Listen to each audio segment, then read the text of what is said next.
Thank you, Madam President, and thank you, Assistant Secretary General Chiari, sir, for your briefing, and Assistant Secretary General Musuya for your briefing. And a special welcome to our friend Ukraine as they join us in the Council today. From the day he returned to office, President Trump made it clear that he is determined to end the Russia-Ukraine war, as it has only brought death and destruction.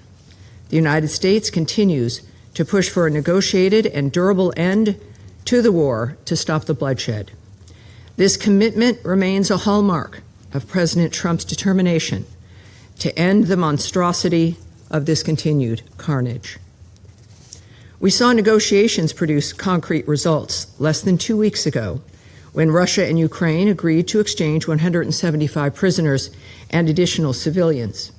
The United States supports these and earlier exchanges as one step toward durable peace. As a further step, the United States calls on Russia to return all Ukrainian children it has unlawfully deported to Russia, as well as those it has forcibly transferred within occupied Ukrainian territory. In support of this effort, which is a significant concern for First Lady Melania Trump and is centered in her advocacy, the U.S. will fund a $25 million assistance program to aid the return of these Ukrainian children forcibly transferred or deported to Russia or Russian-controlled territories. Our dedication to the safe return of those children remains unwavering. The United States continues to reinforce the need for global support for President Trump's efforts to advance durable peace. The United States remains committed to shared prosperity, including through our commitment to the U.S.-Ukraine Reconstruction Investment Fund, which represents the United States' economic stake in securing a free, peaceful, and sovereign future for Ukraine. We call on all UN member states to play a constructive role in bringing this war to an end, including by ending support that enables Russia's prosecution of this war and encouraging both sides toward negotiated settlement. Specifically, we urge China to immediately stop supplying Russia the dual-use goods and material components that enable its war effort. The DPRK must also stop providing munitions, including ballistic missiles, to Russia for use against Ukraine, which violates UN Security Council Resolutions 1718 and 1874 that Russia itself voted for. Iran provides yet another example, as it has supplied Russia with hundreds of attack UAVs and UAV technology for use in Ukraine, including transfers before October 2023 in violation of UN Security Council Resolution 2231. And in September of 2024, Iran began delivering hundreds of close-range ballistic missiles to Russia. Nor should the Council forget that Russia has supplied Iran with critical military equipment over the past year, delivering combat aircraft, helicopters, armored vehicles, and other arms, some of which violate UN Security Council Resolution 1929. Russia's military support to Iran endangers the security of the Gulf cooperation countries. We call on Russia to abide by the resolutions of this Council as a permanent member and encourage both Russia and Ukraine to negotiate a durable end to the war. Thank you, Madam President. I thank the representative of the United States for the statement. Give the floor to the representative of the Russian Federation. Mr. President, today's meeting is yet another case of déjà vu. The performance of this cheap, second-rate spectacle is being carried out at the Security Council by the Ukrainian and European delegations on a monthly basis. And the reasons are very clear to us. First and foremost, they cannot allow for the international community's attention to be shifted to other crises. And second, the need to conceal the panic prevailing within their own ranks. and booing their own spirits is not unwelcome either. Zelensky is perfectly aware of the fact that the definitive sidelining of the Ukrainian file in international politics, owing to escalation in the Middle East, is significantly reducing the profits reaped from his tours around European states. Apparently, he thought that he would be able to endlessly and effortlessly solicit cash from his Western sponsors, intimidating them with the idea that the UAF is the only barrier to Russia's march on Europe. Having understood that the U.S.-Israeli aggression against Iran and the grave ramifications of this crisis have reshuffled his card deck, Zelensky did not lose his bearings, and he redoubled his zealous attempts to promote Ukrainian armed forces battlefield experience. He did not shy away from crediting himself with imaginary achievements in security for Persian Gulf states. In his words, I quote, "Their protection required urgent expertise, urgent response. We provided for this. The Ukrainian expertise worked. Everybody has recognized that. And the same is needed in Europe. Our diplomats have the corresponding requests from Asian countries, and I instructed that this be acted upon promptly. Ukrainian military personnel are participating in consultations about how the Strait of Hormuz will continue to operate." End of quote. In this alternate reality, in case you were unaware, the Kiev regime has single-handedly unblocked the Strait of Hormuz, exporting security throughout the world, and practically has won victory over the Russian Federation. This is nothing more than the fruit of the fantasy of the thieving head of the Ukrainian regime, which he is trying to sell to anybody who's willing to pay. First and foremost, to the current European leaders who are terminally afflicted by Russophobia, unable to adopt decisive, responsible decisions, if we can even call these people leaders, who continue to froth at the mouth as they vociferate about the resolve to continue to support Ukraine as long as necessary. However, the situation in Ukraine is dire. Ordinary Ukrainian people are refusing to fight for the blatantly corrupt leadership of the country. They are dodging the draft, they are deserting, and they are clearly rebuffing the military consignment efforts. The people those rounding up people at recruitment centers and their radical Nazi affiliates who essentially are abducting people in order to offset the mounting losses incurred by the Ukrainian armed forces. The hunt targeting Ukrainian men is taking place in broad daylight. They are being dragged from their apartments, from their homes, from public-private transport, from hospital cots, from their workplaces. The kidnappers are even lying in wait in pharmacies and grocery stores. People are being maimed. They're being beaten nearly to death. Tear gas is being used against them, electroshocks, and even persons with disabilities and persons with serious diseases are being rounded up. This is the kind of so-called security that Zelensky is looking to export throughout the world.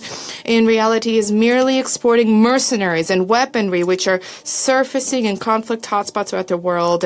And of course, his theatrical productions largely are being exported to European stages. Nor can we fail to comment on allegations against the Russian Federation alleging violations of a Russian president's announced Easter truce. We hope that this measure did indeed allow for the vast majority of Orthodox worshippers to peacefully celebrate the holy day. Kiev, of course, immediately began to hurl allegations against Russia, alleging ceasefire violations. However, the Russian side verified at least 6,500 ceasefire violations by the Ukrainian armed forces. And this was merely in the 32 hours of its being in effect. And the UAF also shelled civilian objects, and there are dead and wounded civilians as a result as well. I emphasize that this measure can under no circumstances be interpreted as a prologue for a long-standing ceasefire.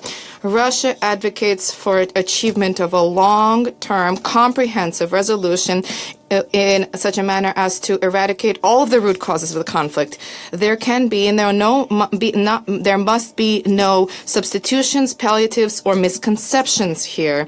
And Zelensky and the majority of European leaders are striving not to attain peace, but rather to prolong the war. And this is the main reason for which the Ukrainian crisis remains unresolved to this day. And even though European delegations today on camera are shedding crocodile tears about the myriad woes and travails besetting the Ukrainian people, in reality, the Ukrainians' plight is of no concern to them whatsoever. Late last week, the chief of defense of the Belgian Armed Forces, Frederick Van Sina, in an interview stated that Ukraine is gaining time in order to prepare European countries for war with Russia. And this is precisely what Kiev is being paid money for and receiving credit for.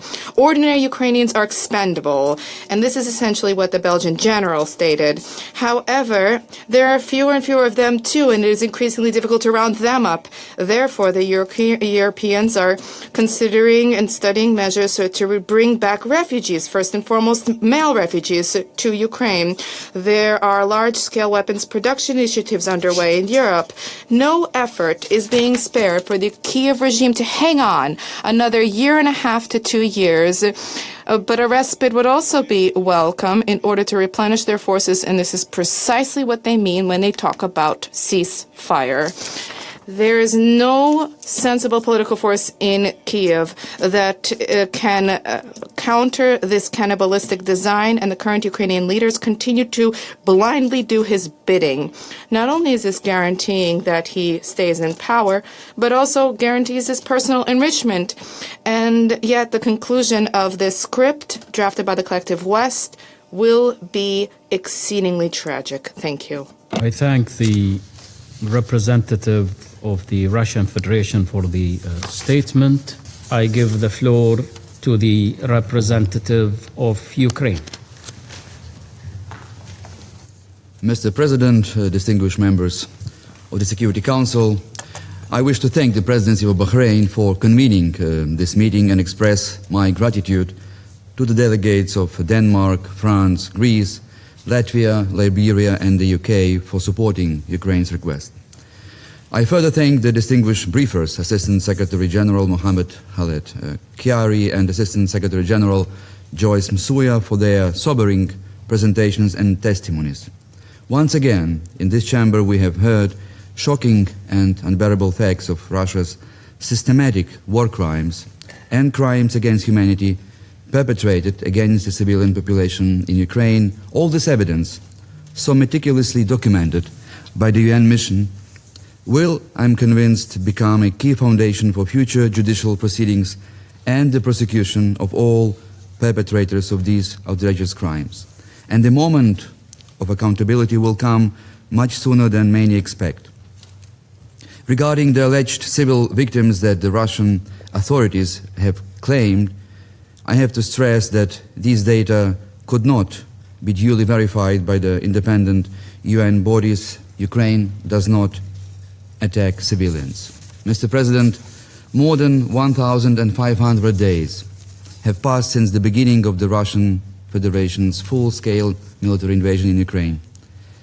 The Russian armed forces have continued to deliberately and systematically attack the civilian population of Ukraine and target critical civilian infrastructure using ballistic and cruise missiles, guided aerial bombs, multiple launch rocket systems, and deadly Shahed drones, resulting in significant casualties and destruction.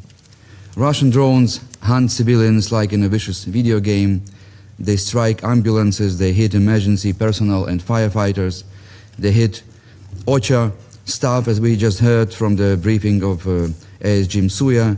Just between March 30 and April 13, Russia launched over 3,600 strike UAVs, nearly 1,350 guided bombs, and more than 40 missiles against Ukraine, killing at least 70 civilians and injuring more than 400 people. And last week brought no relief from the Russian terror. Moscow used over 2,360 strike UAVs, more than 1,320 guided bombs, and nearly 60 missiles against Ukraine, killing and injuring dozens of innocent people. On April the 14th, a Russian strike on the center of the city of Dnipro claimed the lives of 5 civilians and left 27 others injured.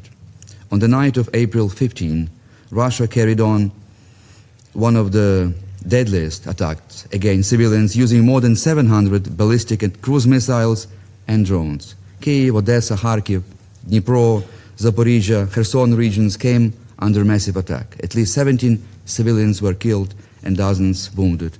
Among those killed in the capital was a 12-year-old boy. I could continue this vast catalogue of new Russian war crimes, but regrettably, for some in this chamber, these horrific facts have been reduced to little more than routine wartime statistics and do not evoke the harsh reaction necessary to put Russia in its place. This indifference must end. Mr. President, before I proceed with my statement, I wish to once again briefly debunk the baseless accusations and propaganda that we heard last time and today from the mouths of Russia's representative. To be frank, it is not easy for any person guided by common sense to provide a rational response to these Russian flows of distorted narratives and fabrications. Ignorance in this regard might seem the most natural response to the constant stream of lies that Russia has been spreading in this chamber, also today. But this stance has created the illusion that what the Russian delegation says may have some factual basis, which is completely wrong. So let me expose at least some of the groundless claims that we just heard in Mr. Nebenzy's statement. The delegate of Russia expressed concern that the president of Ukraine is allegedly too worried about the international community's attention shifting to the Middle East and therefore is actively engaging with the countries of the Gulf region. In reality, this assertion reveals something else, namely Russia's complete loss of credibility and growing irrelevance in this region. The truth is that it is Ukraine that is extending a hand of practical assistance to its partners in the Gulf, helping them protect their energy infrastructure from criminal strikes by Iranian drones and missiles, supported by Russia.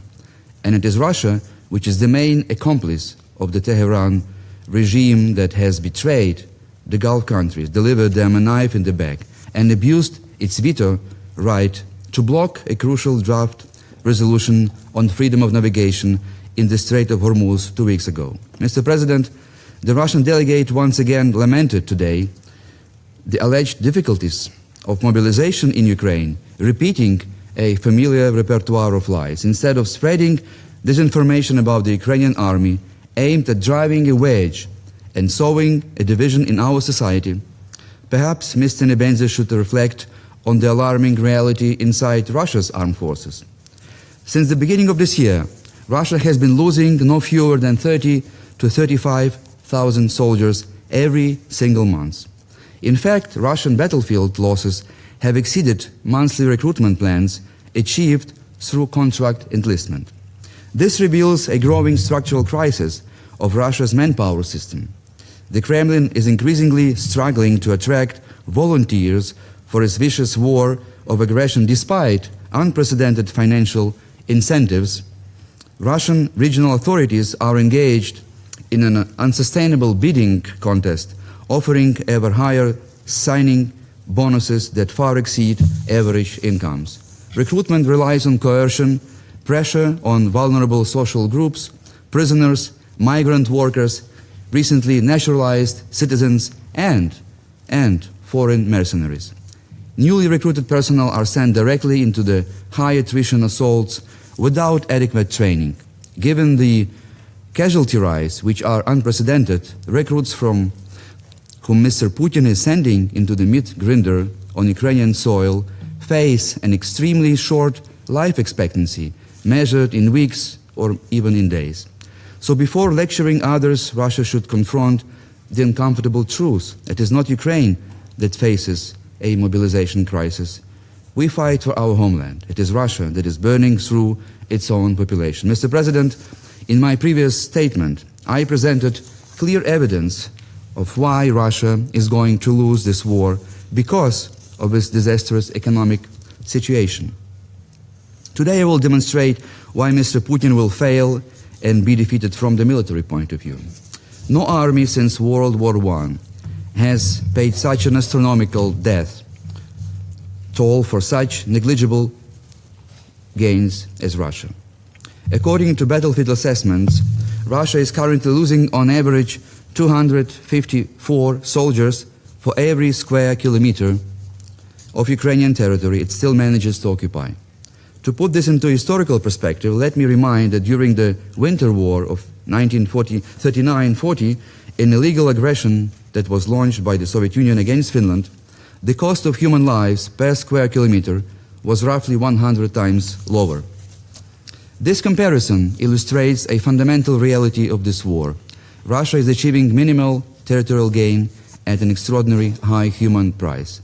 At present, Russia does not control more than 20% of the Donetsk region, territory which Mr. Putin has been demanding in the form of an ultimatum that Ukraine surrender without a fight.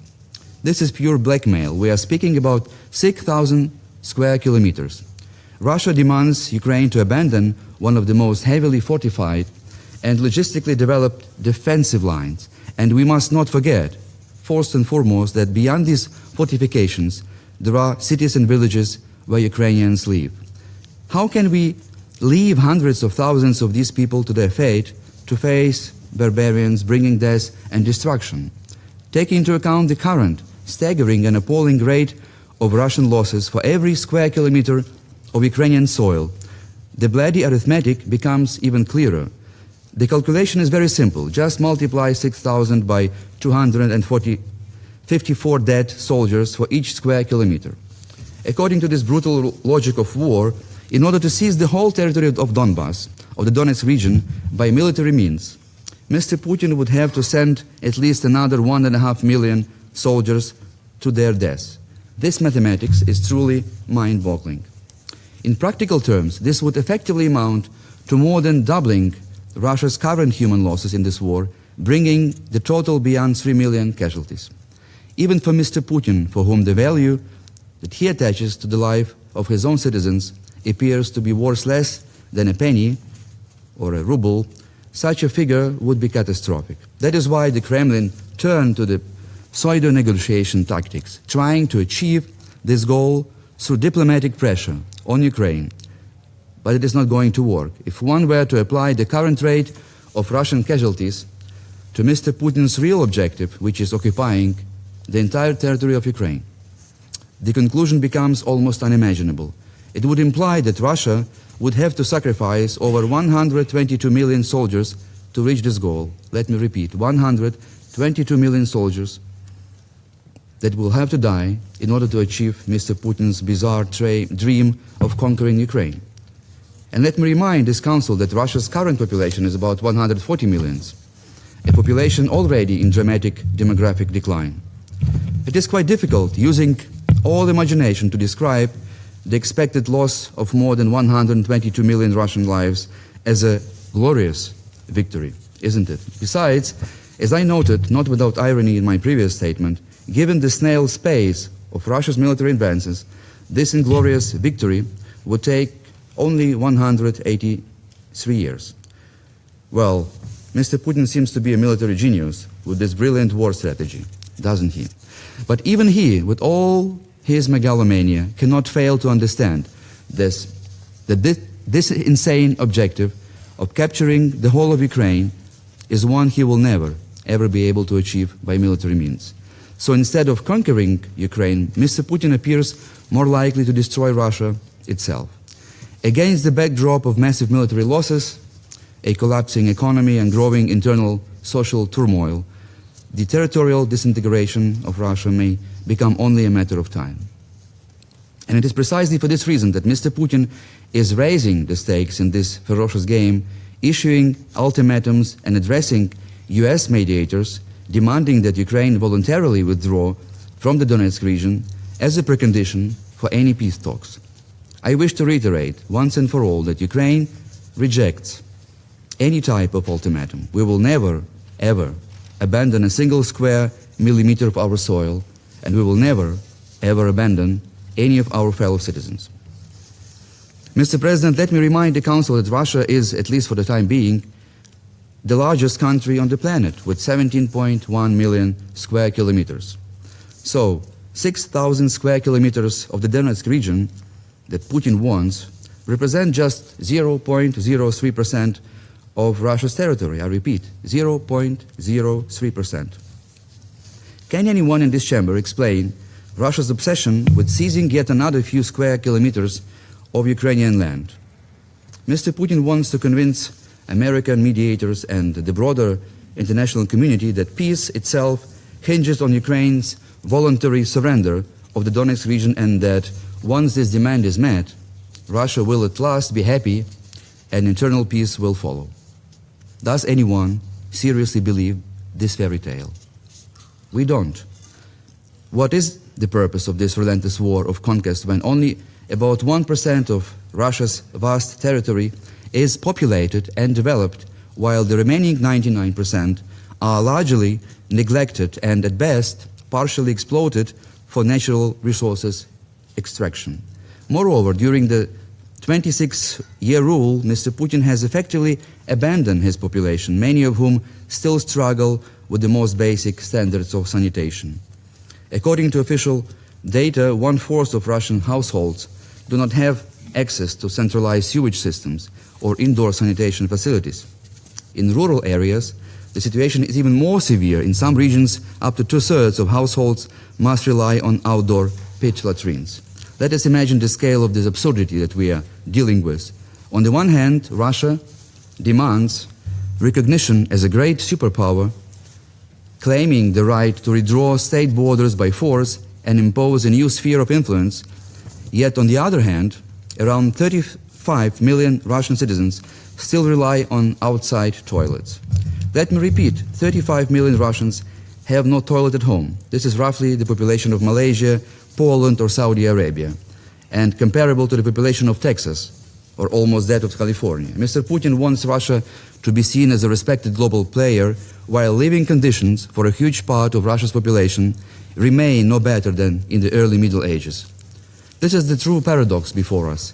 Mr. Putin seeks imperial expansion abroad while failing to secure basic human dignity at home. Mr. President, just a few days ago, we commemorated the sad 4th anniversary of the horrific war crimes committed by Russian soldiers in the occupied city of Bucha, as well as in the neighboring communities during the first months of Russia's full-scale invasion in 2022.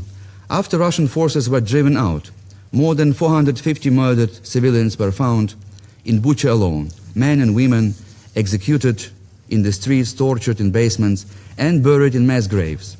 One of the factors helping to explain the brutality we witnessed in Bucha and other Ukrainian towns under Russian occupation was a deep sense of resentment and hatred described in numerous testimonies and investigation findings.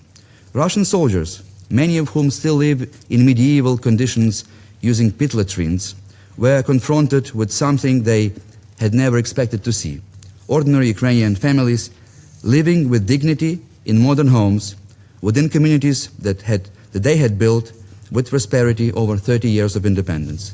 And it was this encounter that generated additional hostility and fueled rage and barbarity among Russian soldiers. It translated into the gravest atrocities against civilians, shocking the conscience of mankind and standing as one of the darkest chapters of modern history. Mr. President, we call upon our American partners not to weaken, but to strengthen the sanctions regime on Russian energy exports. The recent exemption is expected to generate about $10 billion in additional oil revenues for Russia in April alone. Does anyone believe that these windfall revenues would find schools, hospitals, or maybe sanitation? They will finance Russia's war of annihilation, enough to produce up to 500,000 deadly Shahed drones. Thus, we appeal to our American partners to rely far more on the stick than the carrot in their carrot and stick approach to restore a just and lasting peace. We also urge our European allies to take decisive actions to end once and for all the shameful practice of Russia's shadow fleet, an opaque system that keeps its energy exports flowing. This loophole must finally be closed forever. At the same time, we call upon the countries of the Global South to reconsider their current stance and join the existing regime of coordinated sanctions against Russia's oil, gas, and coal sectors.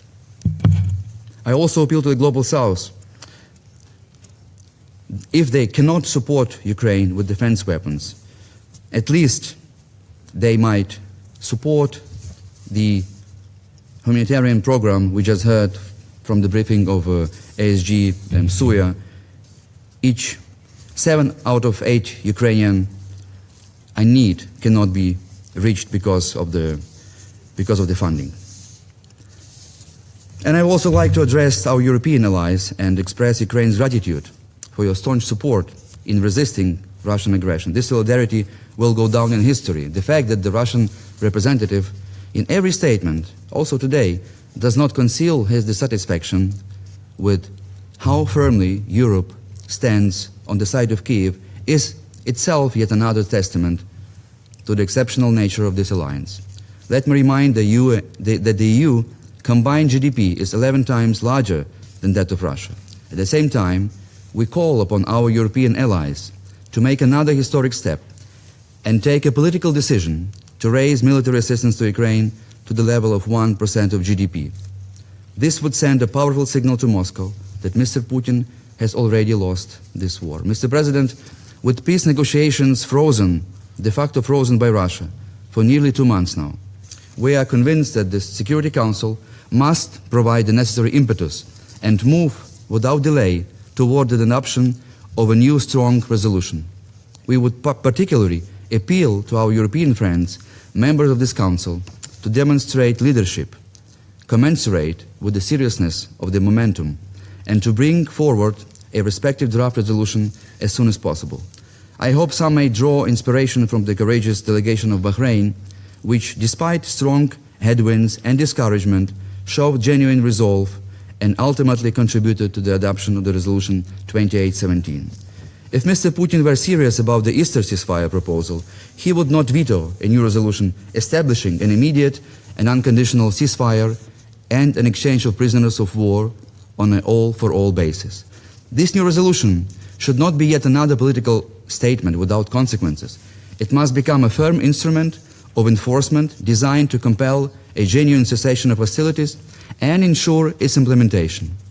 It should be backed by credible measures of pressure, including targeted sanctions in line with the established Security Council practice. Distinguished members, let us not only debate, as we do today and every month, but fully use the competence of this body and finally act. Mr. President, let me conclude by reiterating again that Russia has no chance to win this war. There is nothing that can save Mr. Putin, not even high oil prices. And I would like to address my Russian colleague, traditionally in Russian language, that was quite literally drilled into us with force in Soviet schools by Moscow rulers. I will do it again, also to lay bare Mr. Putin's fake narrative as if this language were allegedly persecuted or banned in Ukraine, which is not the case. Поздно. It's too late to drink Borjomi mineral water once the kidneys have failed. I thank you for your attention.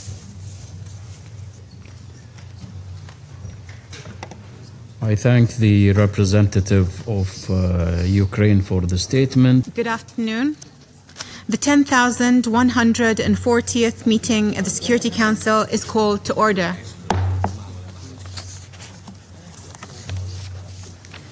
The provisional agenda for this meeting is maintenance of peace and security of Ukraine. The agenda is adopted. In accordance with Rule 37 of the Council's Provisional Rules of Procedure, I invite the representatives of Lithuania, Poland, Romania, Sweden, and Ukraine to participate in this meeting. It is so decided. In accordance with Rule 39 of the Council's Provisional Rules of Procedure, I invite the following briefers to participate in this meeting. Mr. Khaled Khiari, Assistant Secretary General, Departments of Political and Peacebuilding Affairs and Peace Operations, and Ms. Joyce Masuya, Assistant Secretary General for Humanitarian Affairs, and Deputy Emergency Relief Coordinator. It is so decided.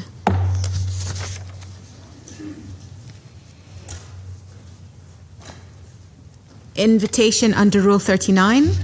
In accordance with Rule 39 of the Council's Provisional Rules of Procedure, I also invite Her Excellency Ms. Hedda Sampson, Deputy Head of the Delegation of the European Union to the United Nations, to participate in this meeting.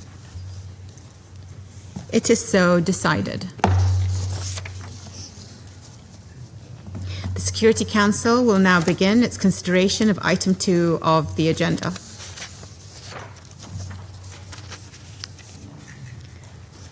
I now give the floor to Mr. Khaled Khiari.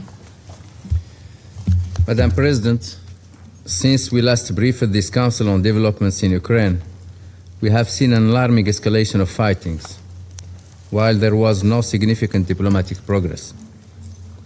Russian attacks continue to intensify, with mounting civilian casualties and devastation across Ukraine. On 9th of April, following Ukraine's earlier proposal of an Easter ceasefire, the Russian Federation announced a 32-hour Easter truce from 11 to 12 April. Ukraine responded that it would reciprocate. We welcome initiatives, even a limited one, that would bring respite for the civilian population. We regret, however, that this temporary pause in fighting that could have allowed a peaceful celebration of Orthodox Easter was not respected. Hostilities close to the front lines and resulting civilian casualties were reported throughout the holiday weekend. Attacks quickly escalated thereafter. 3 consecutive nights of Russian aerial strikes between 13 and 16 of April targeted multiple regions across Ukraine and resulted in dozens of civilians killed and injured. On the night from 15 to 16 April, the Russian Federation launched its deadliest attack so far this year, targeting Odessa, Dnipropetrovsk, Kyiv, Sumy, and Kharkiv regions. In the city of Odessa and Dnipro, residential buildings were hit, reportedly killing at least 9 and 5 people respectively.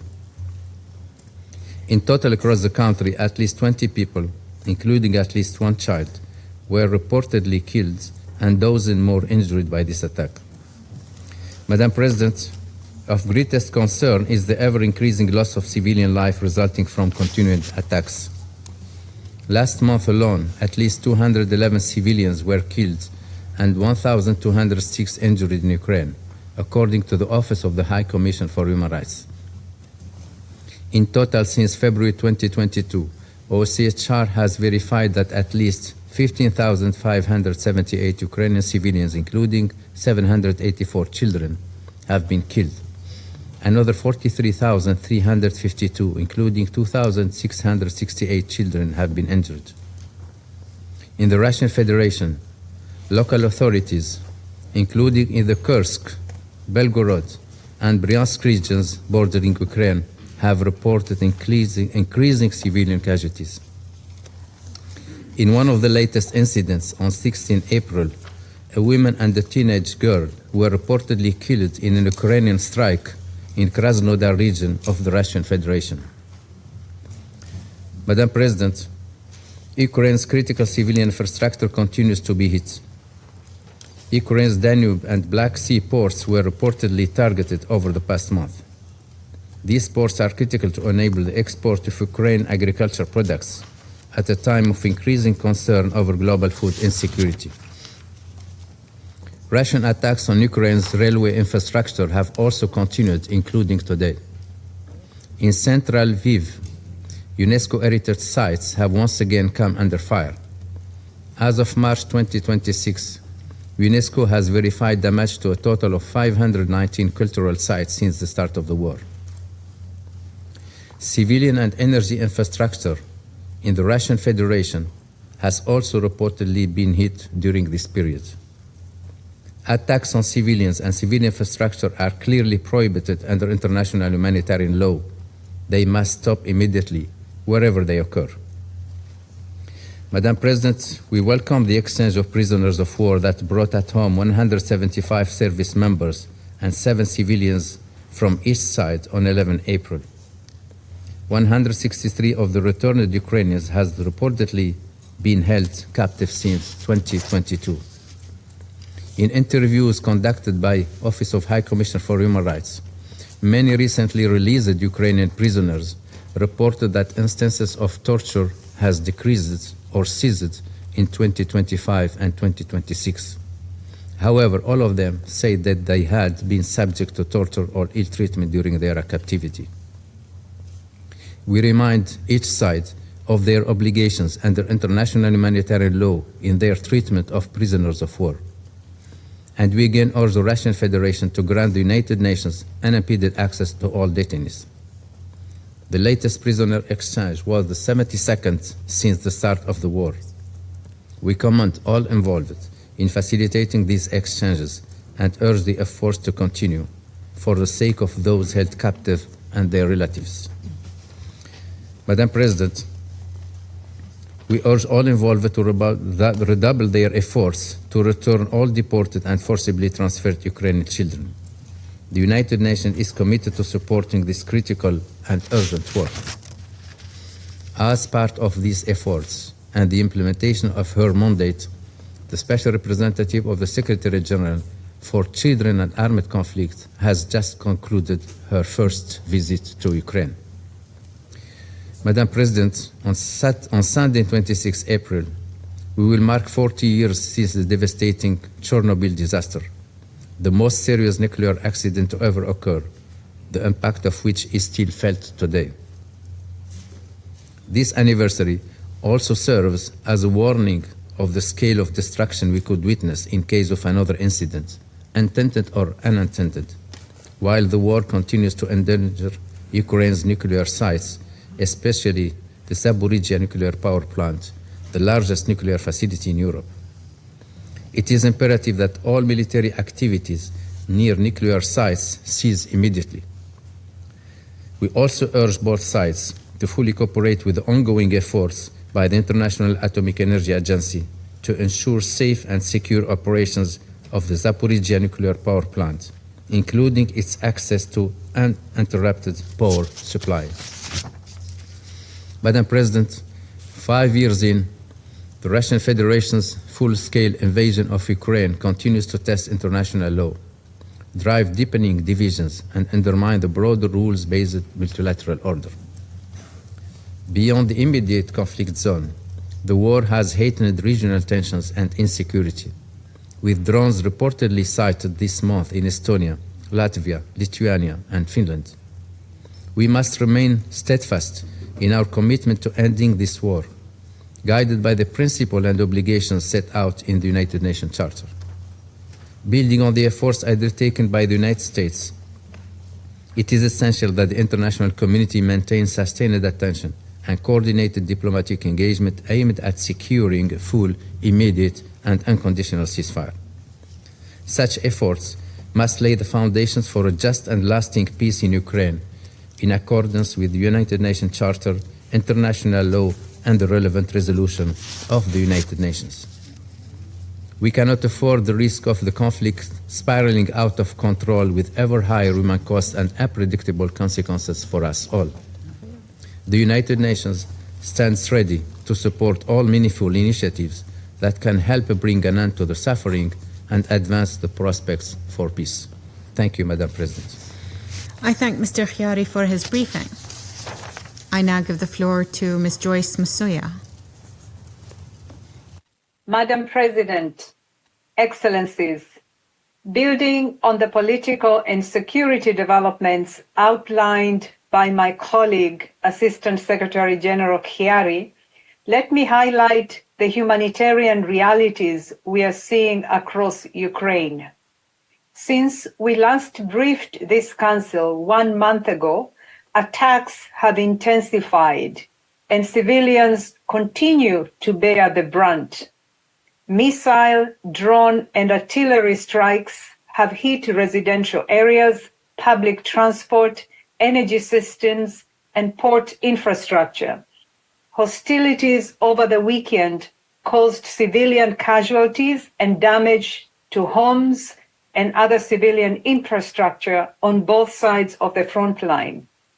a massive wave of overnight strikes last week affecting Dnipro, Kiev, and Odessa killed over 21 civilians and injured over 140 people. The week before, a strike hitting a public bus in Nikopol in broad daylight killed 4 people and injured 16 more. Homes damaged once are hit again. Schools and essential services remain under immense strain. Damage to energy infrastructure has created a systemic shock, disrupting electricity, water, heating, and essential services on which millions depend. Power outages on both sides of the front line are compounding hardship for already vulnerable communities. Hostilities are increasingly affecting urban residential areas. The geographic spread of strikes is widening. Damage to key access routes is further constraining civilian movement and limiting the reach of humanitarians. Madam President, continued damage to energy infrastructure is expected to have far-reaching humanitarian consequences through the summer months and into the next winter season. International humanitarian law is clear. Civilians and the infrastructure essential to their well-being must be protected. Medical facilities, energy systems, and water services on which civilians depend must be spared. Attacks that disrupt these systems deepen humanitarian needs and prolong human suffering. Humanitarian partners are supporting urgent repairs to energy networks, housing, health services, and water systems, while preparing for summer pressures and the next and 5th winter since the 2022 escalation of this war. Madam President, humanitarian needs remain vast even as diplomatic efforts continue. Despite ongoing hostilities, we and our partners continue to support communities close to the front line wherever access allows. Mobile teams continue to provide healthcare, mental health, and psychosocial support and other essential services. Just last week, an interagency convoy facilitated by OCHA delivered essential hygiene supplies to more than 600 people, including children and older persons, in a frontline community in Mykolaiv Oblast, exposed to constant shelling. Another interagency convoy reached Kherson. Humanitarian partners also continue to help evacuate people from frontline communities. In recent days, hundreds of civilians, including many children, have been assisted to reach safer locations and supported through transit centers. However, our access remains constrained in some areas due to the intensity of hostilities, and many vulnerable civilians still remain in areas close to the front line. Madam President, the growing use of armed drones is creating a daily dilemma for humanitarian actors: how to remain present where needs are greatest while keeping their staff safe.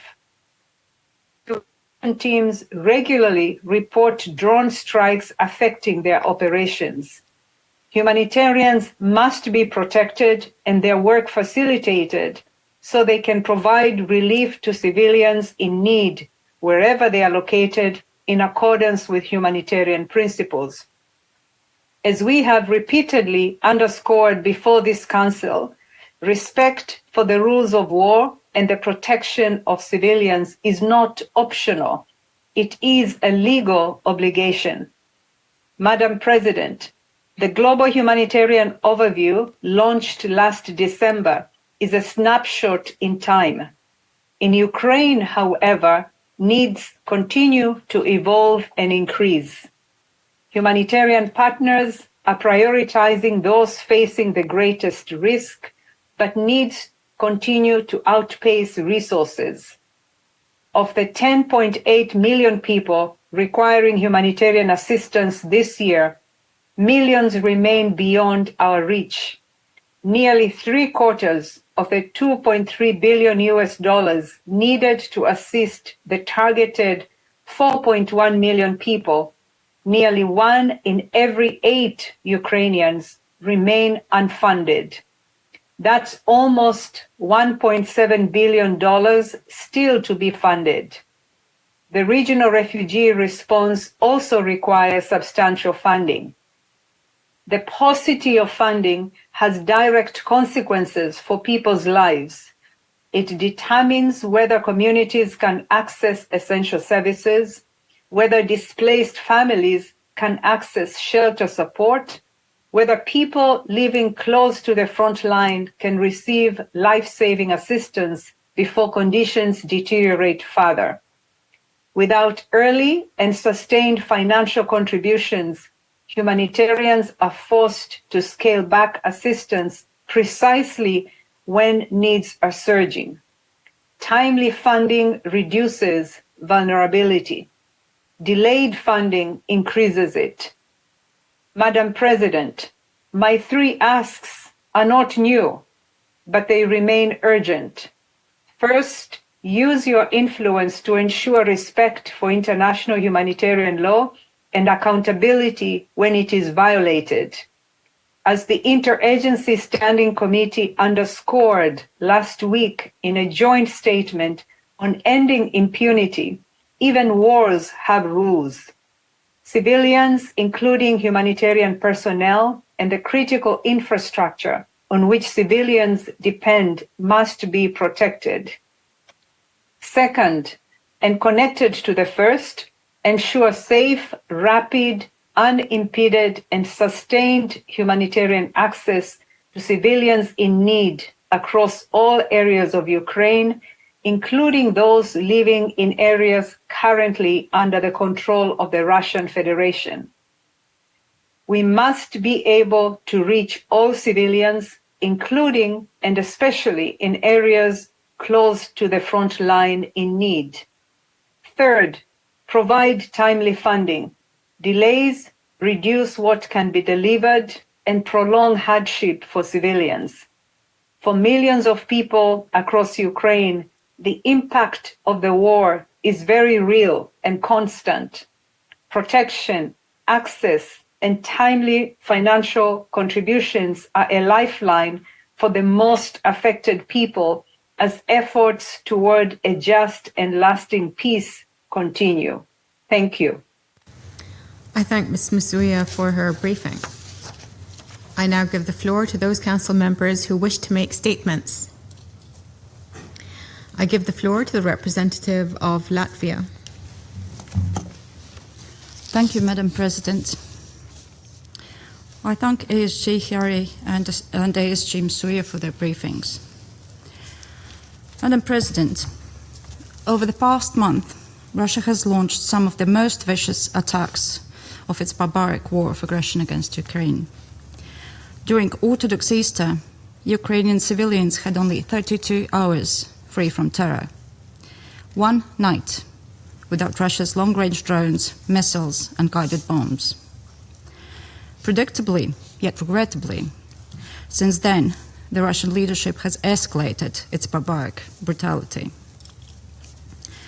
Just 9 hours after our last Security Council meeting on Ukraine on 23rd of March was over, Russia launched the largest drone attack ever recorded in the history of modern warfare. In 24 hours, 948 drones struck Ukrainian cities. As verified by the UN Human Rights Monitoring Mission in Ukraine, this attack killed at least 6 people and injured almost 100. The strikes also hit a maternity hospital and damaged a 16th century monastery, a UNESCO World Heritage Site. March marked yet another record month of civilian casualties, most occurring in Ukrainian cities and towns far away from the front line. And deplorably, on 16 April alone, Russia once again launched over 700 drones and missiles against Ukrainian cities, killing at least 20 people and injuring over 100 in its deadliest attack this year. Since February 2022, Russia has launched a staggering number of aerial attacks against Ukraine. At least 94,344 long-range strike drones and missiles. As verified by World Health Organization, Russia has conducted at least 2,881 attacks affecting healthcare facilities, ambulances, and medical warehouses in Ukraine. Madam President, Russia, a permanent member of this Council with a special responsibility to uphold the UN Charter, continues to wage an unprovoked and illegal war against Ukrainian civilians and civilian infrastructure. Russia is deliberately causing global security and economic crisis, plus enabling and assisting Iranian attacks against our GCC partners. Meanwhile, Ukraine is actively helping the Gulf countries defend themselves against attacks by Iran, the same kind of attacks Ukrainians know so well.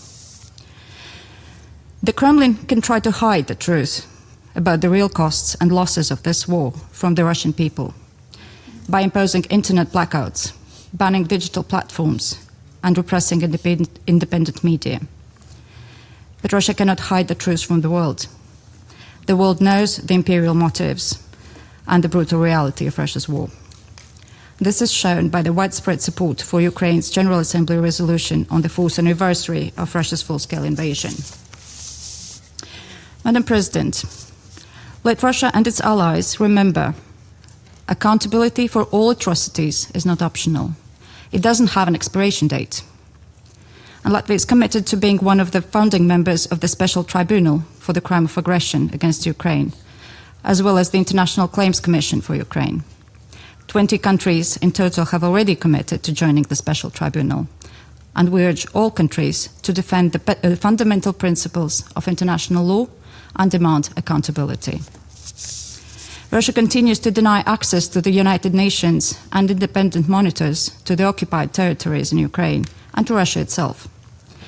The available verified reporting documents the grave and systematic crimes committed against Ukrainian civilians and prisoners of war. These weeks, the whole UN celebrates the indigenous peoples.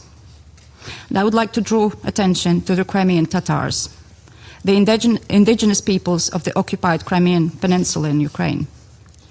This Muslim community already faced mass deportations by the Soviet regime. Thousands of them returned to a free Ukraine and a free Crimea. But this all changed in 2014. They are facing ethnic, political, and religious persecution and currently make up the majority of the political prisoners in Crimea. To conclude, Madam President, Russia's war is an imperial war. It is a war against the Ukrainian nation and its freedom. It is aimed at destroying the Ukrainian state, culture, history, and language. Russia can end this war and the civilian suffering immediately. If Ukraine stopped defending itself, it would be the end of Ukraine. This is why Latvia firmly stands with Ukraine, its sovereignty, political independence, and territorial integrity. Latvia supports all peace efforts, especially under the leadership of the United States and European countries, to bring just and lasting peace in line with the UN Charter. An immediate, full, and unconditional ceasefire is the first step, and we call on all countries to exert maximum pressure on Russia so it meaningfully engages in the peace process. And thank you. I thank the representative of Latvia for the statement. I now give the floor to the representative of Denmark. Thank you, Madam President. And let me thank Assistant Secretary General Chiari and Assistant Secretary General Musuya for their briefings. I also welcome the participation of the permanent representative of Ukraine to this meeting. And I wish to express my deepest condolences to the families of the victims in the horrible shooting in Kyiv this past weekend. Madam President, our brief and sobering accounts remind us that while the eyes of the world may be on the Middle East, the longest war on European soil since the World War II continues, away from the headlines, but no less devastating for Ukraine's civilians. This past month has marked some grim milestones. 1,500 days since Russia's full-scale invasion of Ukraine, and 4 years since unveiling the horrors of Russia's brutal massacre in Bucha, which Denmark joined its EU partners in Bucha to commemorate on 31st March. In the past weeks, we witnessed, however, a faint and sadly fleeting glimmer of hope. Following repeated calls by Ukraine, Russia announced a 32-hour Easter ceasefire. There was an exchange of prisoners, and the Ukrainian authorities declared that its forces would only respond if there were Russian strikes. That hope, however, was instantly undermined as the Ukrainian authorities reported thousands of ceasefire violations throughout the 32-hour period. This tells us, once again, that the international community should not be persuaded by empty declarations. We should only be persuaded by actions, and these actions tell a different and desperate story, one of deflection rather than any meaningful step towards peace. Madam President, this cynicism by the Kremlin that we witnessed with the so-called Easter ceasefire is not new. For over a year, Kiev has been offering an immediate, unconditional, and comprehensive ceasefire.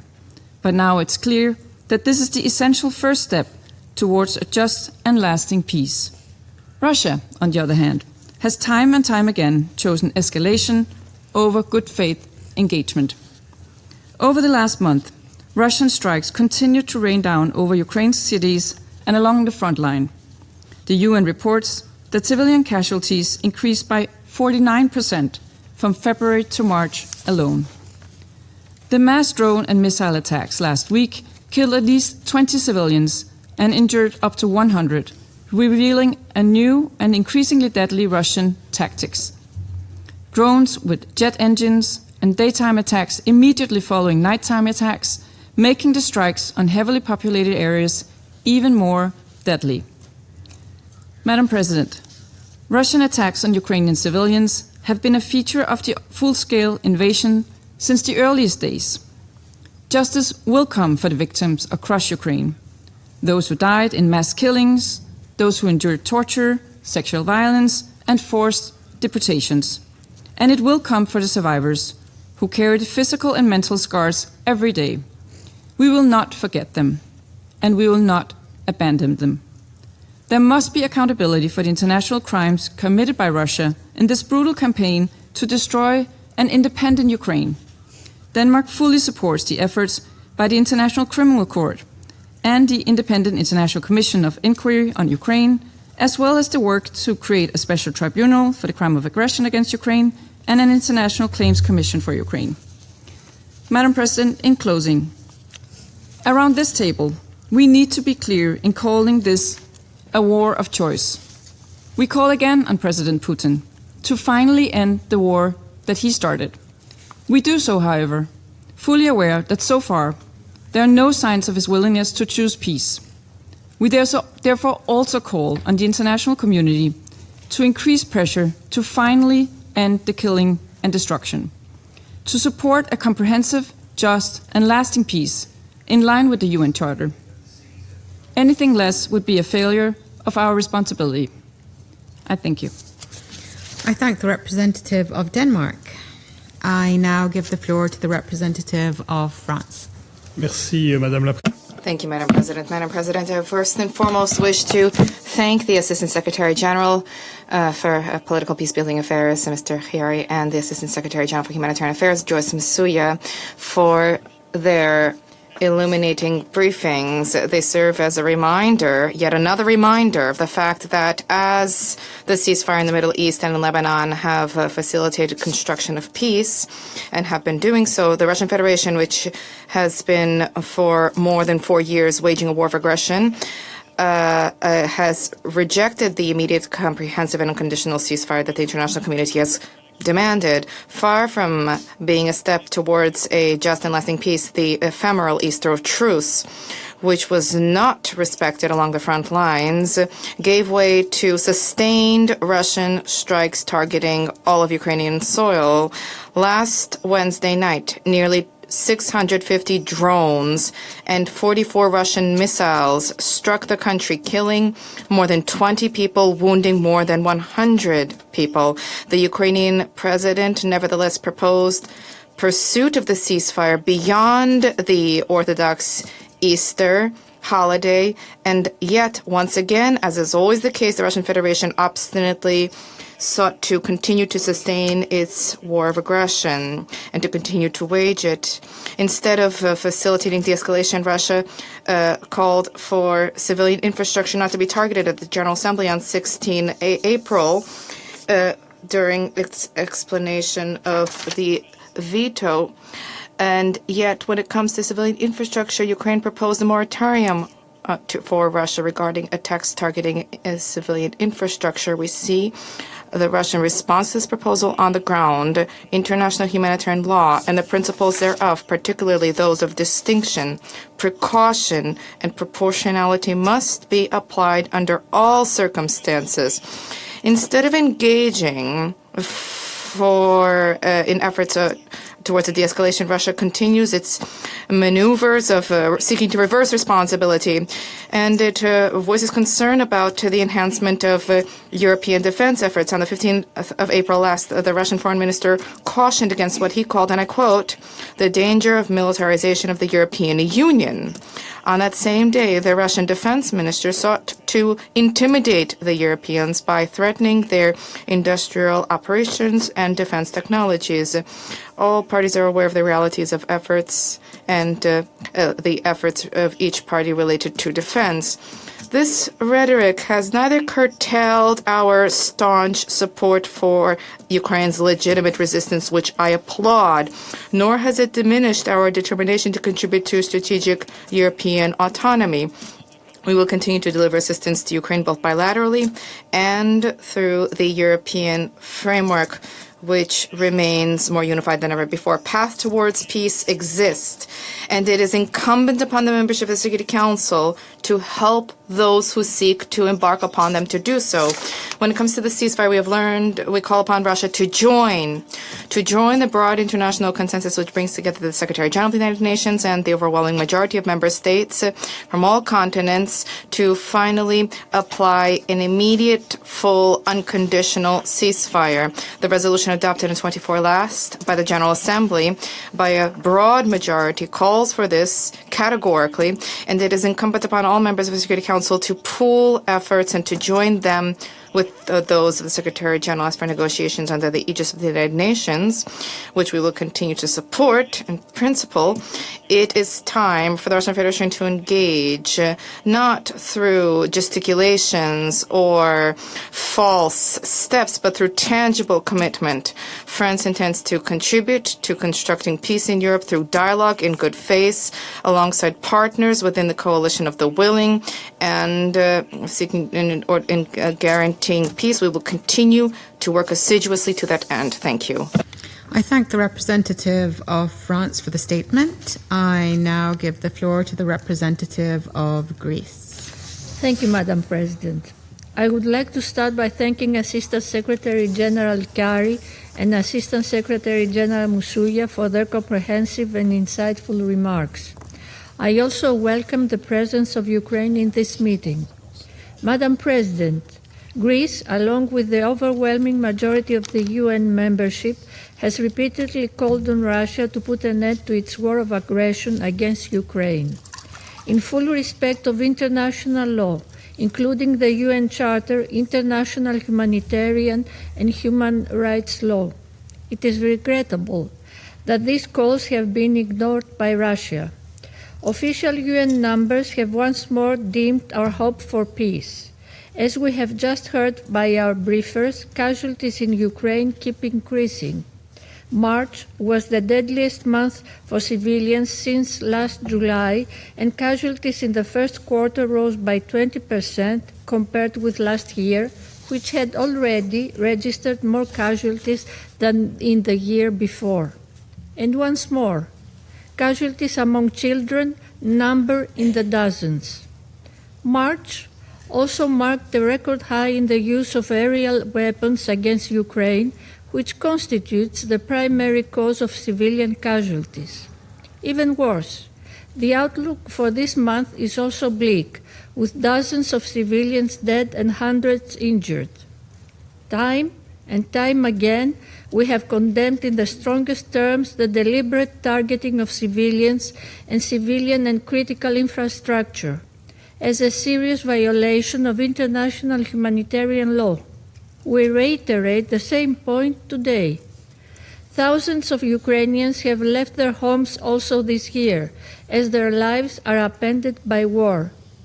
International humanitarian law dictates that all parties to conflicts must take every possible measure to spare civilians from harm and to protect them as they go about their daily lives.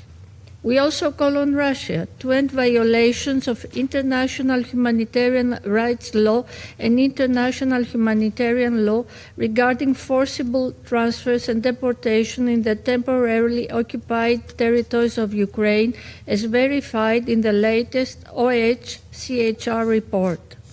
On the issue of the deportation and unlawful transfer of Ukrainian children, we welcome the recent visit of the SRSG for Children and Armed Conflict to Kiev. And we call on Russia to ensure their safe and unconditional return to Ukraine pursuant to the General Assembly resolution adopted last December. Madam President, peace in Ukraine is long overdue. Greece supports all diplomatic efforts to achieve peace. We also welcome the U.S. facilitated direct peace talks, which have yet to resume since February. Signs of bilateral engagement, direct or indirect, with regard to the latest exchange of prisoners of war on April 11 are of course very welcome, but not sufficient. We call for the next steps of this engagement, starting with a full ceasefire as necessary first step towards a comprehensive, just and lasting peace. A peace that will be firmly based on international law and the UN Charter and in full respect of Ukraine's sovereignty, independence, and territorial integrity, within its international recognized borders, rejecting any change of borders as a result of the use of force. Lastly, Madam President, we emphasize that no peace agreement can be viable without the full consent of Ukraine and the direct involvement of Europe, and without credible and enforceable security guarantees to prevent the recurrence of war. I thank you. I thank the representative of Greece for her statement. I now give the floor to the representative of Liberia. Thank you. Thank you, Madam President. I will be brief, intentionally so. After years of meetings, length is no longer our problem. Clarity is. The lack of a resolution is. Talking at one another has reached its limits. Reasoning with one another has not. I thank my colleagues who joined in requesting this briefing. I'd also thank Mr. Khalid Kari, Assistant Secretary General for Political and Peace-Building Affairs and Peace Operations, as well as Ms. Joyce Msoya, Assistant Secretary General for Humanitarian Affairs and Deputy Emergency Relief Coordinator, for their briefings. I welcome the distinguished permanent representative of Ukraine to the chambers. Madam President, more than 4 years into this war, we continue to meet with familiarity. Yet, the facts before us grow heavier, not fewer. As we just heard, the fighting persists. The human suffering worsens. Claims of military progress multiply. Civilian loss accumulates. If momentum is asserted by all and protection is delivered by none, then repetition has become the order of the day to replace purpose. Critical infrastructure is not merely damaged, it is repeatedly disabled. Energy systems are struck. Water systems are rendered unreliable. cities are left in mourning. This cannot be understood as incidental harm. Children are bearing the deepest cost, not only through death or injury, but through time itself. Schooling interrupted, care interrupted, and lives shaped by instability rather than by choice. Recent declarations of restraint have offered no relief on the ground. What has been presented as pause has coincided with continued strikes. What has been described as openness to peace has produced no corresponding protection for civilians. These contradictions matter not rhetorically, but legally and institutionally. International humanitarian law does not permit deliberate or indiscriminate attacks on civilians. This council cannot preserve credibility by acknowledging war and human suffering while treating its continuation as inevitable. Liberia draws from hard experience. When peace is delayed, restraint becomes more, not less urgent. When resolution is blocked, harm must still be constrained. Because territory asserted through ruins proves nothing, strength demonstrated through suffering proves nothing. And endurance, mistaken for strategy, proves nothing at all. Madam President, if this council cannot bring the war to an end, it must still insist that its human cost, which the briefers have reminded us about today, is neither acceptable nor unchangeable. To do otherwise is not neutrality, it is withdrawal from responsibility. That is a line that this council should not cross. I thank you for your kind attention. I thank the representative of Liberia for the statement. I now give the floor to the representative of the United Kingdom. Thank you, President. I thank ASG Chiari and ASG Musuya for their briefings, and I welcome the participation of the permanent representative of Ukraine at our meeting today. President, the Council meets today because Russia continues to violate the Charter it is bound to uphold. Russia's invasion of Ukraine was not forced. It was, and continues to be, a deliberate act of aggression intended to erase another state's identity. In recent weeks, Russia has continued to subject Ukrainian cities to drone and missile strikes in civilian areas. Last Wednesday night, 17 civilians were killed and at least 98 more injured in an attack involving 659 drones and 44 missiles. Despite talk of an Easter ceasefire, so far this month, Russia has launched more than 200 drones a day, on average, exceeding even March's record levels. A full, immediate and unconditional ceasefire is essential. That is what the Secretary-General has called for. And that is what the General Assembly called for just a few weeks ago. Russia has been aided in its war on Ukraine by its military partnership with Iran. This is an operational relationship that results in weapons and weapons technology spreading their lethal consequences across regions, from Ukraine to the Middle East, in direct defiance of the UN Charter and this Council's resolutions. The result of this war will have consequences not only for Europe, but for the rest of the world. If Russia succeeds in showing the world that borders can be changed by force in Ukraine, It sets a very dangerous example. So what we say in this chamber matters. In Ukraine, Russia is the aggressor. Russia is the one that must show restraint, that must de-escalate, that must engage in meaningful dialogue.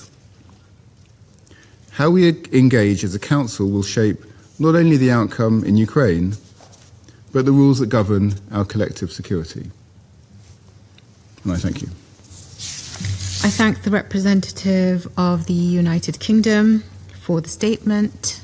I now give the floor to the representative of Colombia. Thank you, Madam President. Thank you for convening this session. I would like to thank the Assistant Secretary General of the Departments of Political and Peace-Building Affairs and Peace Operations of the United Nations, as well as the Assistant Secretary General for Humanitarian Affairs and Deputy Emergency Relief Coordinator of the United Nations for their reports, and I would like to greet the delegations that have joined us for today's session. The situation in Ukraine continues to deteriorate and has a devastating impact on the civilian population in a context characterized by grave violations to international humanitarian law. Last week's attacks, where 21 civilians were murdered, including a child, also affected schools.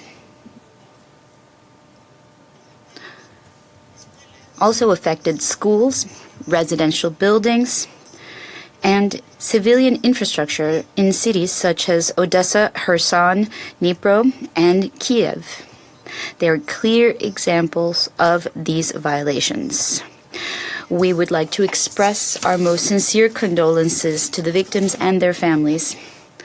This pattern is persistent and is reflected in the dramatic rise of civilian victims throughout the month of March, almost double the amount of victims registered in February. It is also a source of deep concern, the fact that we are evolving towards a war of attrition, which is increasingly dominated by the use of drones and low-cost technology that contributes to prolonging and intensifying human suffering. Since the beginning of the war, Colombia has condemned in the strongest terms attacks against civilians and civilian objects. This includes hospitals, ambulances, healthcare staff, dwellings, schools, and basic infrastructure. This is all strictly prohibited by IHL. Today, we are compelled to once again remind all the parties their obligation to respect and protect the civilian population as well as civilian objects that are indispensable for their survival. We demand that these actions cease immediately. Madam President, Colombia has taken note of the Easter ceasefire agreed last weekend. The truce represents an opportunity to advance toward peace. In this respect, Colombia welcomes the recent exchange of 175 prisoners of war and civilians, which was facilitated by the mediation efforts of the United Arab Emirates. This achievement, which is significant and deeply human, shows that even in the midst of confrontation, it is possible to make progress through tangible gestures of trust. We underline the importance of these humanitarian actions as useful measures to rebuild trust and strengthen existing pathways for dialogue. Nevertheless, we regret that this ceasefire was limited in time, as well as reports of violations on both sides through attacks, bombardments, and drone strikes. This highlights the urgency of deepening efforts to achieve a political solution that addresses mutual concerns and leads to a peace agreement directly negotiated by the parties, which is acceptable to both of them. Madam President, Colombia once again reiterates our deep concern over the prolonged conflict and its consequences. From the very beginning, we have called for an immediate and complete ceasefire, and today we reiterate that call firmly. We urge all parties to return to the path of diplomacy, to broaden mediation efforts, and to prioritize the protection of the civilian population. Peace will not come immediately, but we do believe that it is possible to steadily advance toward the end of hostilities and a lasting political solution. I thank you. I thank the representative of Colombia, and I now give the floor to the representative of Somalia. Thank you, Madam President. I thank ASG Khalid Khiari and ASG Joyce Musaya for their comprehensive briefing. As we convene today, my delegation remains profoundly concerned by the continued deterioration of both security and humanitarian conditions in Ukraine. The continued hostilities serve only to prolong human suffering and further diminish prospects for sustainable peace. We are concerned by the continuous escalation of military action affecting civilian and civilian infrastructure. The protection of civilians, particularly the most vulnerable, and the preservation of schools, hospitals, and homes are enshrined obligations in international humanitarian law. My delegation reiterates that all parties must prioritize de-escalation, exercise utmost restraint, and uphold these principles without exception.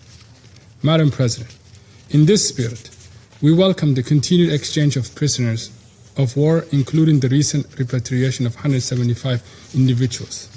Such humanitarian milestones serve as essential confidence-building measures and remind us that amidst of a deep division, cooperation remains possible. We remain convinced that there is no military solution to this conflict. Dialogue and diplomacy remain the sole viable means to bring this crisis to an end. In this regard, we note the ongoing international diplomatic initiatives, including those led by the United States. These engagements represent vital steps toward de-escalation, and we hope they will lay the ground for a constructive and durable path forward. Madam President, a durable and just resolution must address the underlying root causes of the conflict and be consistent with the purpose and principles of the United Nations Charter. Lasting peace will require compromise, confidence-building measures, and shared vision of common and sustainable security. In closing, Madam President, my delegation reaffirms its unwavering support for all diplomatic efforts aimed at achieving a resolution that restores peace, security, and stability. The people of Ukraine and all those affected by this conflict deserve a future defined by prosperity and dignity. I thank you. I thank the representative of Somalia for the statement. I now give the floor to the representative of Panama. Thank you very much, President. We would like to thank Khalid Khiari, the Assistant Secretary General, and Madam Joyce Musuya, Assistant Secretary General for Humanitarian Affairs, for the valuable information they have provided on the situation on the ground. We would also like to recognize the participation of the distinguished delegations that have joined us today in the room. Panama expresses its deep frustration due to the lack of real progress toward the end of this conflict. It is increasingly difficult to justify to those suffering from this war that the international community continues to meet to describe a tragedy that has lasted for 4 years already. Session after session, we analyze numbers that reflect a rise in the number of deaths. We listen to reports and we reiterate our positions while the violence continues, deepens, and the civilian population continues to pay the highest price in this war. Normalizing suffering is in and of itself unacceptable. The urgency of a ceasefire should be assumed as an immediate, sustained, and verifiable commitment. Today, the battlefield does not distinguish between military and civilian objectives. The growing use of missiles, long and short-range drones, and massive strikes against urban areas shows a dangerous normalization of attacks against civilian infrastructure. Recent numbers are clear. Since February 2022, over 15,000 civilians have lost their lives and over 43,000 have been injured.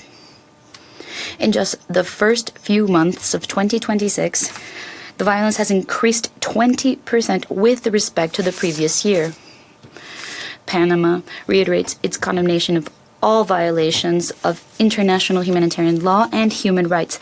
Any attack against the civilian population or humanitarian staff is a grave affront to the most basic principles of humanity. This is a reality that, unfortunately, now knows no borders. On the other hand, we would like to underline that protecting children should be preserved as a cross-cutting priority in all armed conflicts. Boys and girls are always the most vulnerable victims of war.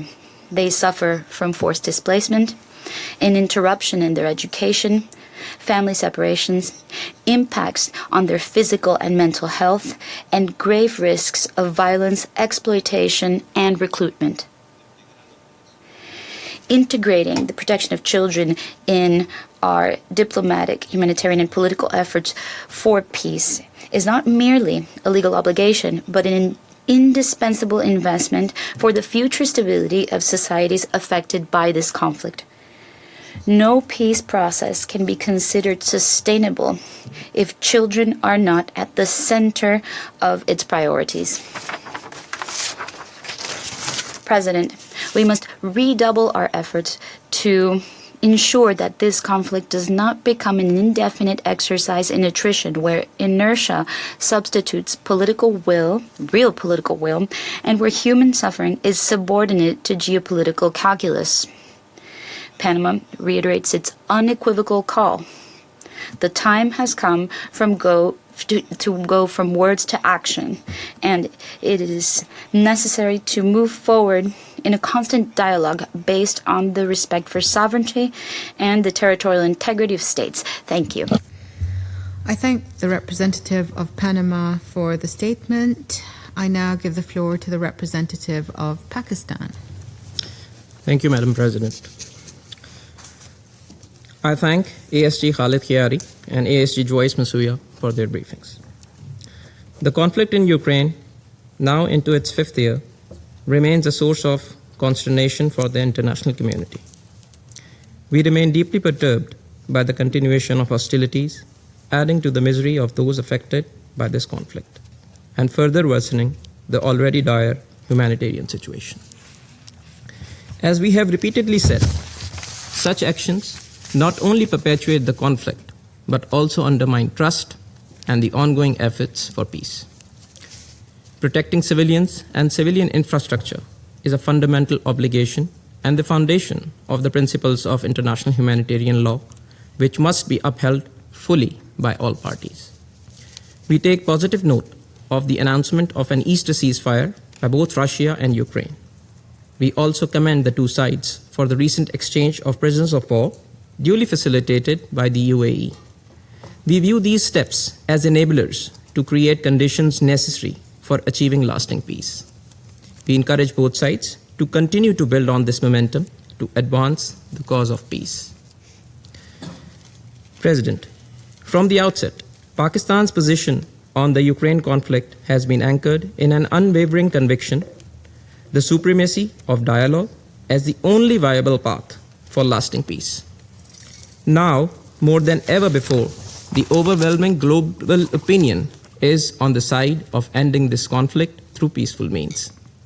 This can only be achieved through a sustained, meaningful, and structured dialogue. We remain hopeful that the current pause in the dialogue process between Russia and Ukraine is momentary and will resume at an early date. We are also confident that both sides would make full use of the diplomacy, demonstrate genuine political will, and engage meaningfully and constructively to make strides for a just and lasting settlement of this conflict.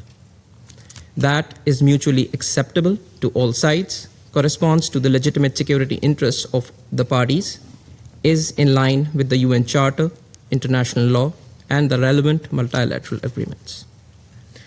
Towards this end, Pakistan stands ready to support all efforts aimed at resolving this issue peacefully in a comprehensive and durable manner. I thank you. I thank the representative of Pakistan for his statement. I now give the floor to the representative of the Democratic Republic of the Congo. Madam President, the DRC welcomes the convening of this emergency meeting dedicated to the situation in Ukraine. My delegation would like to thank the Assistant Secretary General Mr. Khaled Khari and Assistant Secretary General Joyce Msuya for their statements. Over 1,500 days have gone by without a sustainable solution for the war in Ukraine. Like other member states of the Security Council, and specifically the A3, the DRC continues to be deeply concerned due to the hostilities and the constant worsening of their human and material consequences. Beyond the immediate consequences, this conflict continues to have concerning effects well beyond its theater. It feeds into transnational dynamics of violence that affect the African continent as well. Madam President, we observed encouraging signals in mid-February when we saw a possible renewal of diplomatic efforts. However, we see that this light of hope has been tamped down due to the intensification of combat.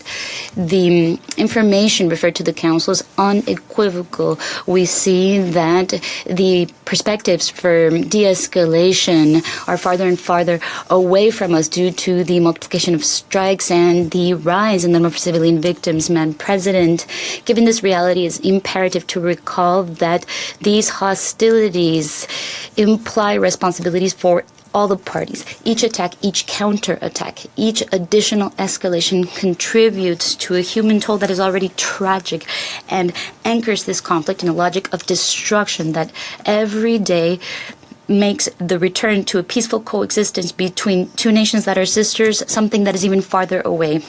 Human lives are destroyed every day. Families disappear. Cities are emptied out. Fear and precarity have today become the common denominator for an entire generation, for which each day of additional war pushes away any perspective for a sustainable peace. Madam President, choosing de-escalation and a solution for this crisis cannot be delayed. The DRC reiterates its position. There is no military solution to this conflict, only a diplomatic and political exit based on dialogue, good faith, and the respect for international law, as well as international humanitarian law and the principles of the UN Charter, will allow for a sustainable end to this crisis. In this sense, we call for an effective ceasefire and the strict compliance with all commitments therein. Repeated violations of initiatives to cease the hostilities that have been recently noted compromise the perspective of being able to find a peaceful solution for the conflict and underline the urgency of reestablishing trust between the parties. President, protecting civilians should continue to be an absolute priority. It is necessary to spare the civilian populations as well as essential infrastructures, especially energy infrastructures. Their destruction directly affects the living conditions and compromises access to basic services. We also recall the need to ensure humanitarian access that is rapid, safe, and unrestricted for all people in need. To conclude, President, the DRC urges all parties to exercise more restraint and to turn to diplomacy, which continues to be the best way to install a just and credible peace that will benefit affected populations. I thank you.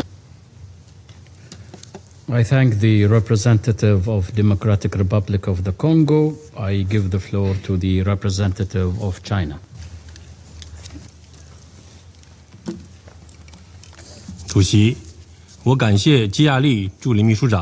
President, I thank ASG Kirari and ASG Masuya for their briefings. The current international situation is undergoing profound turbulence. Regional conflicts and localized wars are occurring one after another, while the calls from the international community for peace and development are growing ever stronger. The Ukraine crisis remains protracted and difficult to resolve, and its trajectory bears on the peace and stability in Europe and the world at large. An early ceasefire and a political resolution to the crisis are the shared aspiration of the international community. In light of the recent developments and the briefing just given, I will make 3 points. First, we must work to de-escalate the situation as soon as possible. A few days ago, Russia and Ukraine agreed to a ceasefire during the Orthodox Easter holiday, taking an important step towards peace together. Regrettably, during the ceasefire, both sides accused the other of violating the ceasefire and subsequently resumed large-scale military attacks against each other. The path to peace remains fraught with obstacles. China hopes that the parties to the conflicts will prioritize peace, exercise the utmost calm and restraint, work to de-escalate the situation ASAP with a view to achieve ceasefire and end the war at the earliest opportunity. Second, we must resolutely uphold the humanitarian bottom line. Recently, Russia and Ukraine carried out a new round of exchange of prisoners of war and remains of fallen soldiers, reflecting the humanitarian considerations and helping to build mutual trust. At the same time, both sides have launched attacks affecting civilian and civilian infrastructure, exacerbating already dire humanitarian situation. China expresses deep concern over this and calls on the parties to the conflict to put people first, strictly observe international humanitarian law, and adhere to the principle of necessity, distinction, and proportionality, protect civilians and civilian infrastructure, and alleviate sufferings of civilians. Third, efforts must be made to advance peace talks. The door to dialogue on the Ukraine issue has already been opened, although the momentum of negotiations has slowed somewhat at present, and there are significant differences in the positions of the various parties. As long as we persist in talks, we will see the dawn of peace. China hopes that all relevant parties will participate in the peace process, maintain engagement and dialogue, steadily build consensus, and on the basis of fully observing the purposes and principles of UN Charter, address the root causes of the crisis, take into account the legitimate security concerns of all parties, and reach a comprehensive, lasting, and binding peace agreement. President, China's position on the Ukraine issue has always been consistent and is guided by the 4 shoulds proposed by President Xi Jinping. We will continue to uphold the objective and impartial stance, remain committed to promoting peace talks, maintain communication with all relevant parties, and play a constructive role in advancing a political resolution of the crisis. President, just now the U.S. representative once again repeated her own same old rhetorics and disseminating this information. This is totally unacceptable. I wish to reiterate that China is neither the creator of the crisis nor a party to it. In the face of the crisis, China has not stood idly by. We have not fanned the flames or sought to profit from the situation. Instead, China has consistently worked to promote the ceasefire, to end the conflict, and facilitate peace talks. China's objective and impartial position, as well as its constructive role, has been widely recognized by the international community. Justice will prevail. I also wish to point out any issue of the Ukraine issue, trying to shift the blame to China, trying to smear China is not going to work, is not going to succeed in its attempt. As a matter of the fact, since the outbreaks of the crisis, it is the United States, not China, that has long supplied weapons to the battlefield and attempted to prolong the conflict. We once again urge the United States to stop shifting the blames and to contribute more to ceasefire and to promote peace talks. Thank you, President. I thank the representative of China for the statement. I shall now make a statement in my capacity as a representative of Bahrain.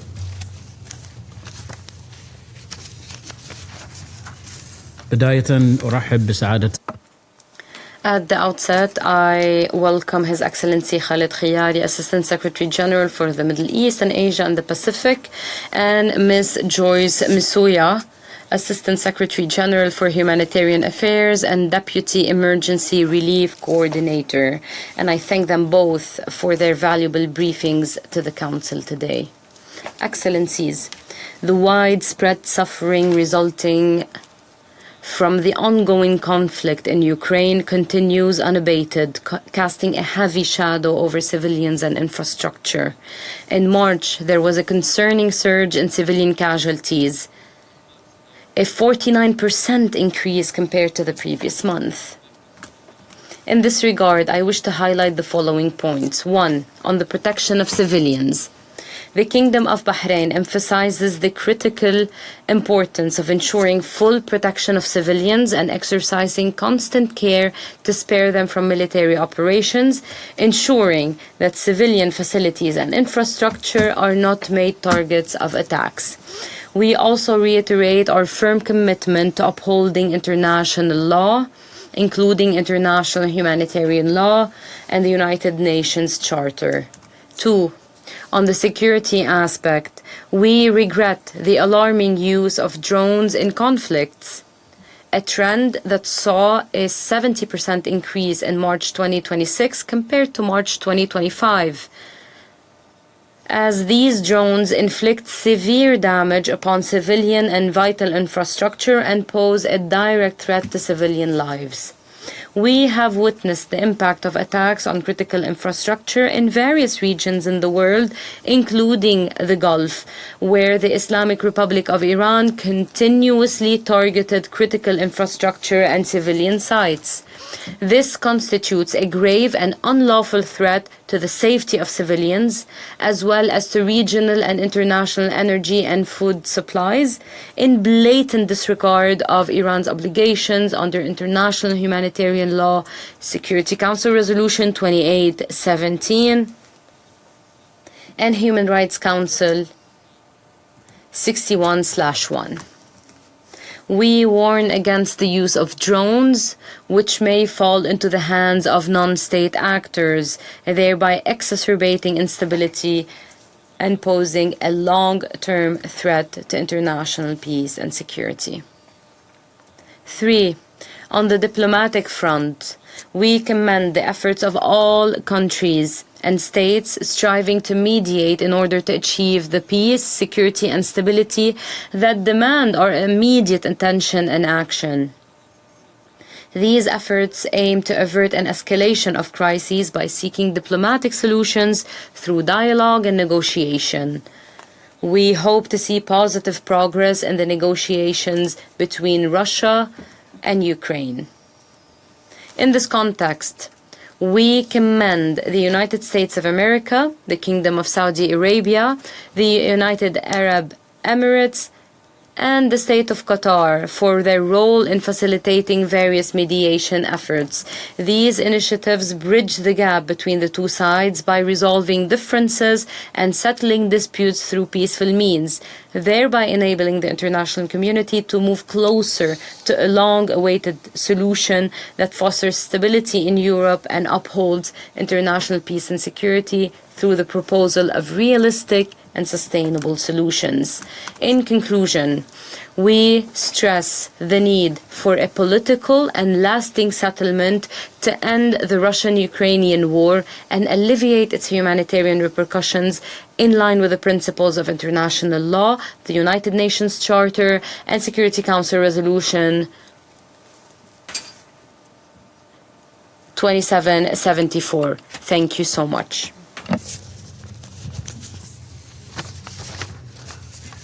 I resume my function as a President of the Council. I now give the floor to the representative of Sweden. President, colleagues, I have the honor to speak on behalf of the 5 Nordic states, Denmark, Finland, Iceland, Norway, and my own country, Sweden. Russia's war of aggression is a flagrant violation of international law, including the UN Charter. It is unprovoked and unjustified. It threatens peace and security, not just in Europe, but globally. Russia, a permanent member of the Council that is mandated to uphold international peace and security, acts against the fundamentals of the United Nations and undermines the Security Council. Respect for sovereignty and territorial integrity is not an abstraction. It is the foundation for our global system of collective security. President, Thursday morning, Russia launched nearly 700 drones and missiles against Ukrainian cities in one of the deadliest attacks of the year. The attack reportedly wounded more than 118 people and killed 18. This attack is but one of Russia's many grave violations of international humanitarian law. Russia's war has resulted in immense human suffering, including thousands of civilian deaths, widespread destruction of civilian infrastructure, and severe environmental and economic consequences. Thousands of Ukrainian children have been illegally deported and forcibly transferred, which is only one of Russia's countless war crimes in Ukraine. At the same time, Russia's military campaign has stalled. Ukrainian forces have, in several areas, been pushing back invading troops.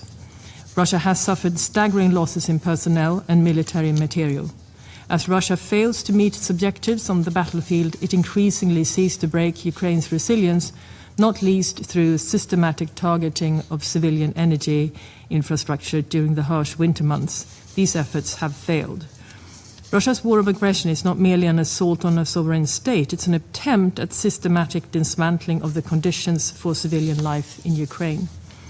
The brutal violence against civilians, of which 2025 marked a devastating turning point as civilian casualties surged once again, has resulted in over 14 million people being forced to leave their homes. This represents the largest displacement of people in Europe since the Second World War. Russia's lethal violence directed against aid workers, which reached a new high in 2025, show Russia's utter contempt for those who wear the humanitarian emblem. This week, we mark 40 years after the Chernobyl accident. Russia's war of aggression continues to heighten the risk of incidents and radioactive releases at Ukraine's nuclear facilities. Armed attacks on nuclear facilities should never take place and could result in radioactive releases with grave consequences within and beyond the boundaries of the state which has been attacked. President, accountability for Russia's violations of international law is essential for a just and lasting peace. Disregarding international law only encourages further aggression in Ukraine and elsewhere. In this regard, we welcome the significant progress made in establishing a special tribunal for the crime of aggression against Ukraine and an international claims commission. These mechanisms mark groundbreaking steps toward ensuring accountability for Russia's aggression and reparation for the damage inflicted on Ukraine. President, no one wants peace more than Ukrainians. Since Russia shows no genuine interest in peace whatsoever, we must continue to work together to support Ukraine's effort to resist Russia's aggression. As long as Russia's war of aggression continues, the Nordic countries will remain unwavering in our support for Ukraine and its pursuit of a just and lasting peace. I thank you. I thank the representative of Sweden for the statement. I now give the floor to the representative of Poland. Mr. President, Russia's war of aggression against Ukraine remains a serious threat to the international peace and security.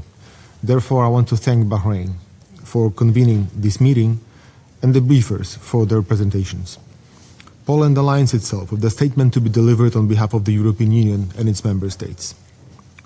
While developments in other regions, including the Middle East, have understandably shifted part of the global attention, this war does not become less dangerous. Every day, Ukrainians are experiencing acts of violence and the brutality of Kremlin.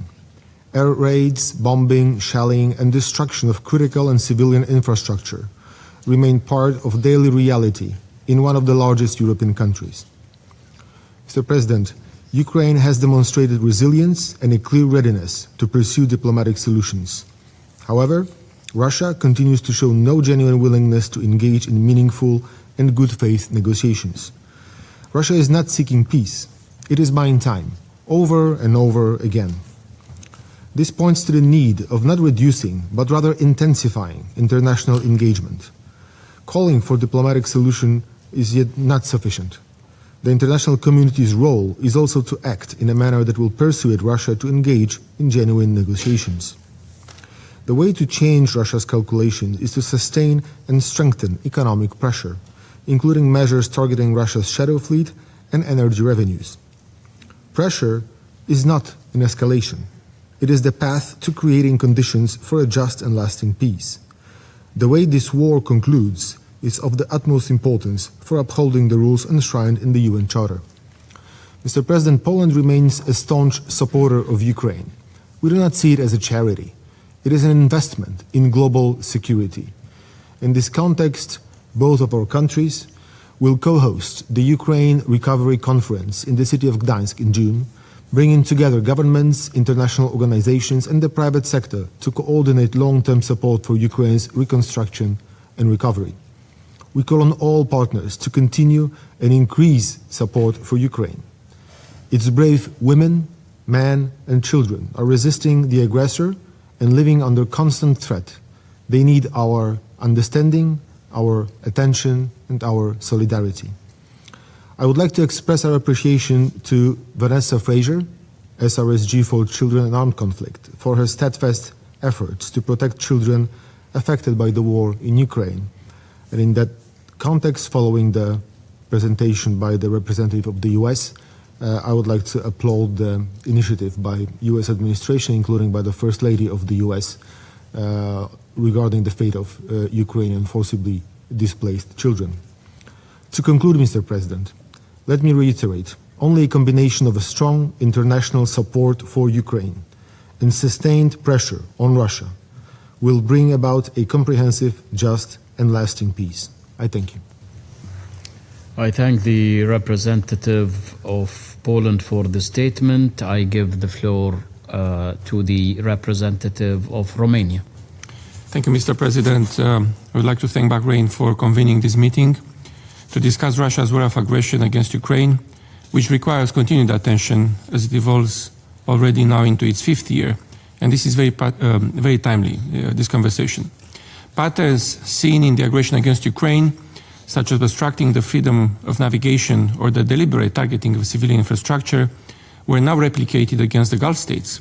Critical disruptions to global supply chains in the Hormuz Strait recall those before in the Black Sea. Such patterns have critical intertwining points, eloquently explained before around this table, and they are similar in their disregard of international law and the UN Charter. Our answer remains the principled, predictable, and unwavering solidarity in rejecting the aggression against Ukraine. President, this Council and the General Assembly have called for a lasting peace in Ukraine. Unfortunately, Russia continues its aggression, prompting repeatedly a question about its genuine will to end its war. The latest attacks, including the brutal ones during the night of 15-16th of April, which we strongly condemn, speak volumes. Its missiles and drones relentlessly target civilians and civilian infrastructure across Ukraine, killing and injuring people in disregard for innocent human life. Civilian casualties are on the rise in the past weeks and months. Children's lives have been again lost in recent attacks. Nothing can justify such a conduct, which is unacceptable under international humanitarian law. We continue to voice concerns about regional and global consequences as Russia keeps targeting Ukraine's Black Sea and Danube port infrastructure. These support critical grain supply routes worldwide, even more so now as agri-food systems globally are additionally impacted by the situation in the Strait of Hormuz. In 5 instances this month, such irresponsible attacks in the close proximity of Ukraine's fluvial border with Romania prompted aerial alerts in the Romanian county of Tulcea and response measures to monitor the risk of drone intrusions in our national airspace. We strongly condemn such reckless actions. As we have just commemorated the victims of atrocities committed 4 years ago in Bucha, the aggressor must not be rewarded with impunity for the loss of life and damages committed. We support ensuring justice through accountability mechanisms, such as the Special Tribunal for the Crime of Aggression against Ukraine, the Register of Damage for Ukraine, and the International Claims Commission for Ukraine. Those Ukrainian children who have been unlawfully deported or forcibly transferred to Russia must be returned. President, Russia has yet to match Ukraine's proven commitment to peace, to agree to an immediate, full and unconditional ceasefire, and to meaningfully engage in negotiations towards a just and lasting peace. Increased pressure on Russia, including through sanctions, and our unwavering support to Ukraine can bring this war closer to its end. We support ongoing diplomatic efforts and a comprehensive, just and lasting peace in Ukraine, in line with UN Charter and the principle of sovereignty, independence and territorial integrity applicable to all nations. In face of an aggressor with a historic record of relapsing into breaches of international law, robust and workable security guarantees for Ukraine are the element that will define a credible and lasting peace. The conditions of a peace in Ukraine concern the security and prosperity of all, and we reiterate our support for Ukraine's independence, sovereignty and territorial integrity within its internationally recognized borders. As President Dan of Romania and President Zelensky of Ukraine discussed last month in Bucharest, Romania stands with Ukraine and its people for as long as it is needed in their legitimate self-defense against the aggressor and in the exercise of their sovereign right to freely choose their future. Thank you, Mr. President. I thank the representative of Romania for the statement. I now give the floor to the representative of Lithuania. President, I have the honor to speak on behalf of the Baltic states, and we align ourselves with the statement of the European Union. Once again, we are meeting to voice our condemnation of Russia's ongoing brutal war of aggression against Ukraine. We highly value the efforts of the UN agencies, as well as the leadership of the UN Residential Coordinator and Humanitarian Coordinator Matija Šmalė, for their essential role in supporting affected Ukrainian civilians and helping to rebuild destroyed infrastructure. We also commend the vital work carried out by local volunteers and humanitarian workers. Russia is continuing its war of terror despite repeated calls for peace, including Resolution 2774, adopted by this Security Council, numerous resolutions of the General Assembly, and the decisions of the International Court of Justice. Despite the resource drain, numerous casualties, and equipment losses, Russia refuses to hear the voice of the international community calling for a ceasefire. Any proclaimed halt in hostilities is repeatedly violated by Russia, demonstrating its continued lack of genuine commitment to peace. At the beginning of this month, Russia vetoed a Security Council resolution demanding that Iran stops its attacks against civilians in neighboring Gulf states. This comes as no surprise, given Russia's support for and backing of numerous undemocratic regimes across the globe. Russia provides crucial intelligence support to Iran, aiding its campaign of terror across the Middle East. In turn, Iran supports Russia's war of aggression against Ukraine by supplying military technologies used to destroy cities and kill innocent civilians. Supported by Belarus, the DPRK, and Iran, and fueled by illegal oil trade, shadow fleet activity, and the supply of dual-use technologies, Russia continues to perpetrate aggression and generate instability across the world, including through hybrid activities aimed at deception. President, on March 31st, we commemorated the 4th anniversary of the liberation of the town of Bucha, Ukraine. It was there that massive evidence of war crimes committed by Russian forces during the occupation was first revealed. Documented evidence of the executions, torture, conflict-related sexual violence, and the forced transfer of Ukrainian civilians, including children, requires sustained international monitoring, regular reporting, and continued actions by relevant accountability mechanisms. We are particularly alarmed by Russia's continued forced transfer, deportation, indoctrination, and militarization of Ukrainian children. This issue must remain high on the international agenda. Without justice for the victims of atrocities, there can be no just and lasting peace. Recent attacks on civilians in Ukrainian cities, killing at least 18 people and injuring more than 100, further demonstrate Russia's deliberate and systematic targeting of civilians and civilian infrastructure. The Baltic states will never agree to overlook Russia's atrocities committed in Ukraine. We reaffirm our full support for Ukraine in standing up to Russia's terror and call on the international community to maintain pressure on Russia to comply with the demand for a just peace. We will continue to call for full accountability and for the implementation of the International Criminal Court arrest warrants issued against Russian political and military leadership, including Vladimir Putin and Maria Lvova-Belova, in connection with the war crimes of child abduction during Russia's full-scale invasion of Ukraine. The Baltic states call on all partners to support the establishment and the speedy activation of the Special Tribunal for the crime of aggression against Ukraine. This is not only about justice for Ukraine, it is about upholding the fundamental principles of the UN Charter, including sovereignty, territorial integrity, and accountability for breaches of international law. I thank you. I thank the representative of Lithuania for the statement. I now give the floor to Her Excellency Ms. Hida Samson, Deputy Head of Delegation of the European Union to the United Nations. Thank you, President. I thank the Bahraini Presidency for convening this meeting, and I thank the briefers for their updates. I have the honor to make the statement on behalf of the European Union and its 27 member states. The candidate countries North Macedonia, Montenegro, Albania, Ukraine, the Republic of Moldova, and Bosnia and Herzegovina, as well as Andorra and Monaco, align themselves with this statement. President, we have now entered the 5th year of Russia's war of aggression against Ukraine. 1,500 days of conflict, destruction, and civilian losses. Only last week, a new wave of Russian missiles and drones targeted civilians in Kiev, Dnipro, Cherkasy, Sloviansk, Chernihiv, and Kharkiv.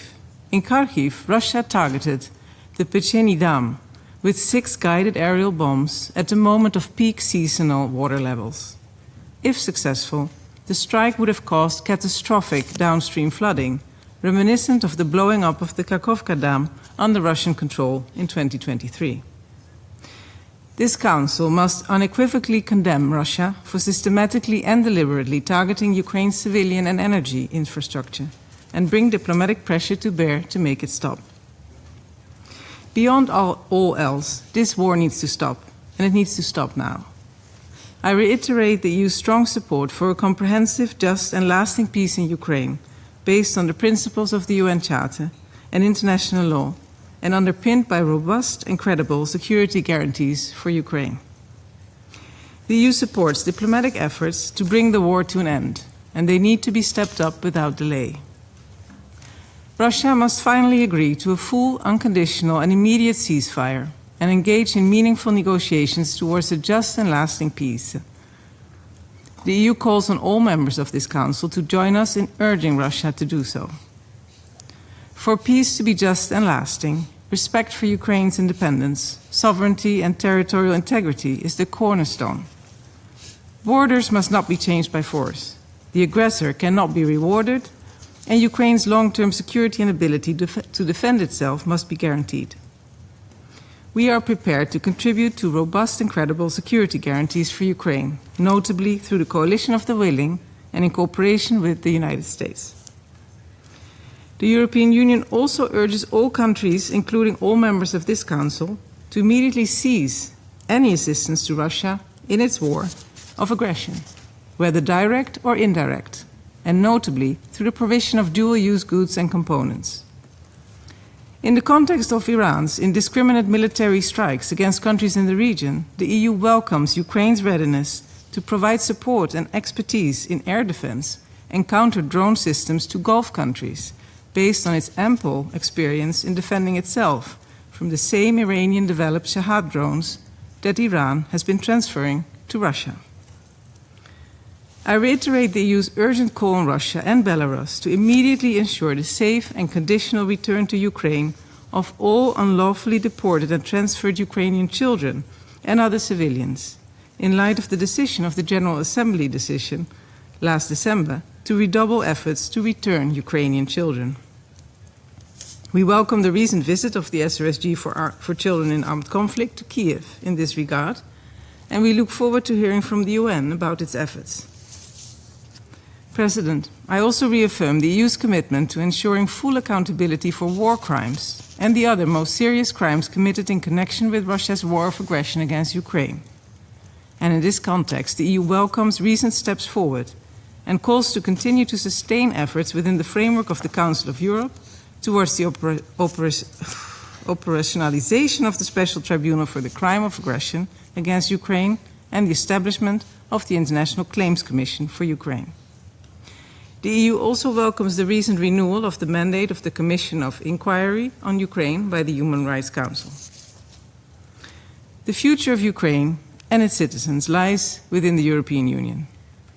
We will continue to provide, in coordination with like-minded partners and allies, comprehensive political, financial, economic, humanitarian, military and diplomatic support to Ukraine and its people, in line with its inherent right to self-defense under Article 51 of the UN Charter. I thank you, President. I thank Her Excellency Ms. Simons for her statement. There are no more names inscribed on the list of speakers. The meeting is adjourned.